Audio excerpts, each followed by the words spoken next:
Hello बच्चों।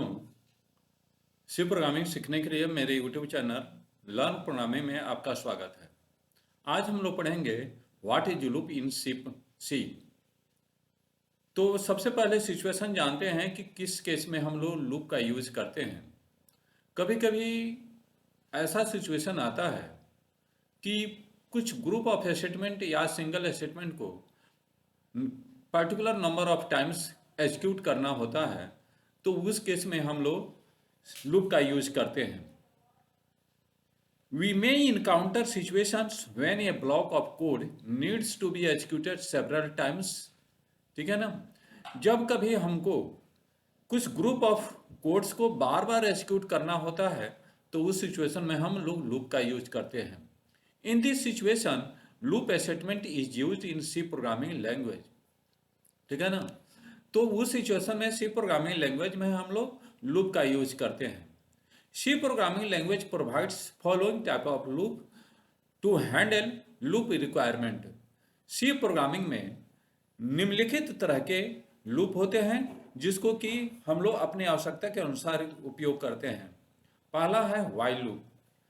While loop का use तब करते हैं रिपीट ए स्टेटमेंट और group of statement while A given condition is true. जब कोई पर्टिकुलर कंडीशन अगर ट्रू रहता है तो उस सिचुएशन में हम लोग व्हाइल लूप का यूज करते हैं। It test the condition before executing the loop body. यानी कि लूप में एंट्री होने के पहले व्हाइल कंडीशन चेक कर लेता है कंडीशन को। अगर कंडीशन ट्रू है तब तो लूप के अंदर जाता है, अन्यथा लूप के बाहर चला आता है। दूसरा है for loop. Executes a sequence of statement multiple times and abbreviates the code that manage the loop variable. ठीक है ना। जो जब किसी सिचुएशन में जब हमको नंबर ऑफ टाइम्स यानी कितने बार किसी कोड को एग्जीक्यूट करना है, किसी स्टेटमेंट को एग्जीक्यूट करना है, तो उस सिचुएशन में हम लोग फॉर लूप का यूज करते हैं। नेक्स्ट है डू व्हाइल। कभी कभी सिचुएशन ऐसा होता है कि हमारा कंडीशन ट्रू रहे या फॉल्स रहे, लेकिन एट ए टाइम्स हमको कोड को एक बार एग्जीक्यूट करना है, तो उस सिचुएशन में हम लोग डू व्हाइल का यूज करते हैं। ठीक है ना। It is more like a while loop statement except that it test the condition in the end of the loop. ठीक है ना। ये व्हाइल लूप के ही जैसा होता है, लेकिन व्हाइल लूप में क्या होता है कि लूप स्टेटमेंट में घुसने के पहले ही कंडीशन चेक कर लेता है, लेकिन डू व्हाइल में एक बार एग्जीक्यूट करने के बाद तब कंडीशन चेक करता है। और नेक्स्ट है नेस्टेड लूप। नेस्टेड लूप उसको कहते हैं जब एक लूप के अंदर दूसरा लूप हम यूज करते हैं। जैसे आप लोग पढ़े होंगे नेस्टेड इफ, यानी इफ के अंदर इफ, वैसे ही लूप के अंदर जब लूप को यूज किया जाता है तो उसको कहते हैं नेस्टेड लूप। ठीक है ना। अब इसके बारे में थोड़ा सा हम लोग डिटेल्स में जानेंगे।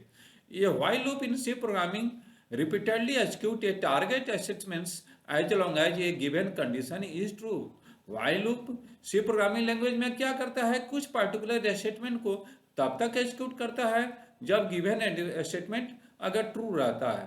ठीक है ना। The syntax of while loop in C programming language, सबसे पहले हम लोग व्हाइल लिखते हैं, उसके बाद कंडीशन, और उसके बीच में स्टेटमेंट हम लिखते हैं। ठीक है ना। और इसका फ्लो चार्ट हम लोग देख लेते हैं। फ्लो चार्ट भी आसान है। देखिए इसके पहले ये कंप्लीट केवल व्हाइल लूप के लिए है, यानी कि अगर कंडीशन यहाँ पर अगर ट्रू रह रहा है, यहाँ पर कंडीशन अगर ट्रू रह रहा है तो लूप के अंदर का कोड को एग्जीक्यूट किया जाएगा। ठीक है ना। जब कोड एग्जीक्यूट कर देगा तो यहीं से ये रिटर्न होके फिर जाएगा कंडीशन के पास, और कंडीशन पर फिर चेक करेगा कि वास्तव में कंडीशन ट्रू है या फॉल्स है। अगर ट्रू है तो फिर उस कोड को एग्जीक्यूट किया करेगा। ये तब तक एग्जीक्यूट करेगा जब तक हमारा ये कंडीशन ट्रू होगा, लेकिन जैसे ही ये कंडीशन फॉल्स होगा तो ये क्या होगा, लूप से बाहर चला आएगा। ठीक है ना। अब इस पर हम लोग नेक्स्ट प्रोग्राम बना लेंगे। नेक्स्ट है for loop. For loop is a repetition control structure that allows to efficiently write a loop that needs to execute a specific number of times। यानी for loop का यूज तब हम करते हैं जब नंबर ऑफ टाइम्स हमको पता होता है, यानी किसी काम को कितने बार करना है वो अगर टाइम्स पता हो तो उस केस में for loop का यूज करते हैं।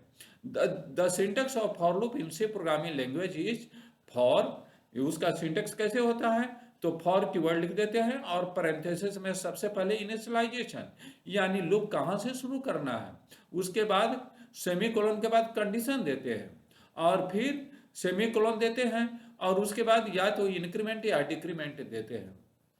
इसका फ्लो चार्ट भी देखते हैं हम। जैसे यहाँ पर देखिए फॉर लूप में कंडीशन चेक करते हैं, सबसे पहले तो इनिशियलाइजेशन यहाँ पर हो गया है, अब कंडीशन हम चेक करते हैं। कंडीशन अगर ट्रू रहता है तो उसके अंदर लूप के अंदर जितने सारे स्टेटमेंट है उसको एग्जीक्यूट किया जाएगा। उसके बाद ये क्या होता है, इंक्रीमेंट के पास जाता है, यानी लूप के अंदर जो हम इंक्रीमेंट लिखे हैं ना यहाँ पर ये रिटर्न हो जाता है। कोड को एग्जीक्यूट करने के बाद जब एग्जीक्यूट हो जाता है लूप स्टेटमेंट्स, तब इंक्रीमेंट के पास जाता है, उस काउंटर वेरिएबल को इंक्रीज कर देता है और फिर कंडीशन के बाद जाता है, कंडीशन चेक करता है, अगर कंडीशन ट्रू है तो फिर उस कोड को एग्जीक्यूट करता है और फिर इंक्रीमेंट के पास जाता है। ये तब तक जाता है कि जब तक ये कंडीशन फॉल्स नहीं हो जाता है। जैसे ही ये फॉल्स होता है लूप टर्मिनेट हो जाता है। नेक्स्ट है do while loop. Do while loop का तब यूज करते हैं जब एटलीस्ट ग्रुप ऑफ स्टेटमेंट को एटलीस्ट वन टाइम्स एग्जीक्यूट करना हो, चाहे वो कंडीशन ट्रू है या फॉल्स रहे, ठीक है ना, तो उस केस में इसको यूज करते हैं। तो ये जस्ट लाइक व्हाइल लूप के जैसा होता है, लेकिन थोड़ा सा अंतर है। सबसे पहले हम डू कीवर्ड्स लिखते हैं, उसके बाद कर्ली ब्रैकेट देते हैं और फिर स्टेटमेंट लिखते हैं और फिर कर्ली ब्रैकेट क्लोज करने के बाद व्हाइल कीवर्ड्स लिखते हैं और वहीं पर कंडीशन देके सेमीकोलन दे देते हैं, ठीक है ना। अब इसका भी फ्लो चार्ट हम लोग देख लेते हैं। देखिए यहाँ पर सबसे पहले आया, आपने जो कुछ भी दिया है उसको काम कर दिया, पहले कोड को एग्जीक्यूट कर दिया, तब इस कंडीशन को ये चेक कर रहा है। अगर कंडीशन फॉल्स हो गया तो यहाँ से निकल जाता है और नहीं तो कंडीशन ट्रू होता है तो फिर ये रिपीटेट करता रहता है, यानी कि ये तब तक रिपीट करता रहेगा जब तक हमारा कंडीशन ट्रू रहेगा, ठीक है ना। उसके बाद हम नेस्टेड लूप के बारे में हम लोग देखते हैं। C programming allows to use one loop inside another loop. जब एक लूप के अंदर दूसरे लूप को यूज करते हैं तो उसको नेस्टेड लूप कहते हैं। This type of loop is called nested loop. The syntax for a nested loop statement is as follow, ठीक है ना। अब यहाँ पर देख रहे हैं एक बार ये फॉर लूप यूज किए हैं और इस फॉर लूप के अंदर फिर दूसरा फॉर लूप हम लोग यूज कर रहे हैं, तो अंदर वाले फॉर लूप को कहते हैं इंटरनल लूप और ये बाहर वाले को कहते हैं एक्सटर्नल लूप। जब एक्सटर्नल लूप के अंदर कोई दूसरा ही लूप आता है तो उसको कहते हैं नेस्टेड लूप, ठीक है ना। तो आज बस इतना ही, अगले क्लास में फिर आगे हम पढ़ेंगे। तब तक के लिए मेरे चैनल पर आप बने रहिए और अगर नए हैं तो लाइक कीजिए, सब्सक्राइब कीजिए और दोस्तों के बीच में शेयर कीजिए। फिर मिलते हैं नेक्स्ट क्लास में। धन्यवाद।